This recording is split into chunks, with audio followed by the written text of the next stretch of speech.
John, good to see you. This is a really great topic today. We're talking through people's biggest retirement regrets and how to avoid them.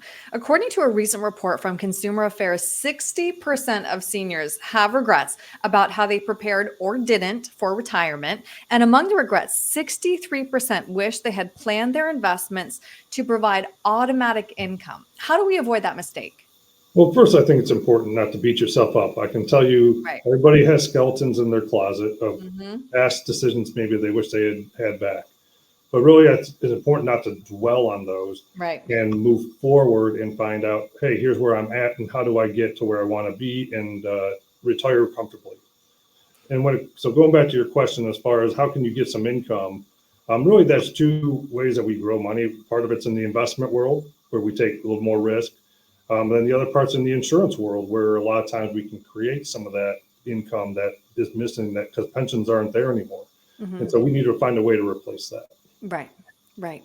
So now this one surprised me. Another 85% wish they had built their portfolios to deal with the unexpected, including inflation and market volatility. And inflation, John, of course, is one of those variables that can eat away your purchasing power over time.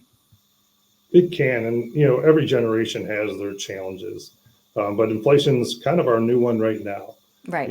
I got in this business and we had the tech bubble, then we had 9/11, then Hmm. 2008, and that was their challenge. That was that generation's challenge to overcome Right. that in their retirement, right?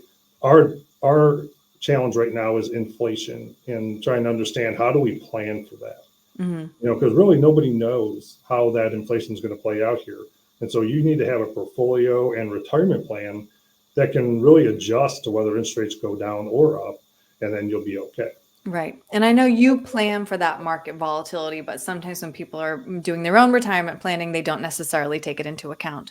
So, another regret, not considering tax implications, especially if, like most of us, the bulk of our retirement savings are in 401ks and other tax deferred accounts. Sure, and it's the easiest way for people to save, right? They just save in their job, and a lot of times they have a 401k and they Hmm. contribute it because they want to get up to the match, right? Which is a great thing, and they should do that. Really, the best scenario is if you can contribute a little bit to that Roth while you're going as well. And again, something I push for big time, especially for our younger clients, is make sure you're saving outside of the retirement realm into an individual account or a joint account with your spouse. You can build a big portfolio together, and now you have three different categories to go draw from when you need a bigger purchase down the road. Maybe it's a roof or a car. It could be anything. It's just nice to have that flexibility to have some in the retirement realm and some in the individual realm that's outside of your retirement account. Absolutely. Tax diversification is so important. One investor in this article, too, also shared his experience of putting his retirement funds in a robo advice portfolio, which had 20% in mortgage backed securities, among other poorly performing sectors. So his regret was not working with a professional. Sure. And there's a lot of moving targets, even for your financial professionals. We have people Yeah. coming at us all the time with different techniques and different options. And really, if you keep it basic, because a lot of times that's the best way to go. What I learned early on is, if you're in some of these mutual funds, they have a prospectus, and that prospectus says, hey, if I'm supposed to be 80/20 in stocks and bonds, and the market is going to take a hit and needs to be an adjustment, that mutual fund cannot have less than 80% stocks and 20% bonds. Right. So they're limited in how much they can protect you, which is Hmm. why it's important to make sure someone's coordinating those mutual funds and ETFs to make sure they're working for what your end goal is. Right. Right. Well, John, what I'm hearing you say is, of course, we all have some regrets about how we are planning or did plan for retirement, but taking action now really is the best step. So if somebody wants to talk through how they can make these changes with you, John, what's the best way to reach you?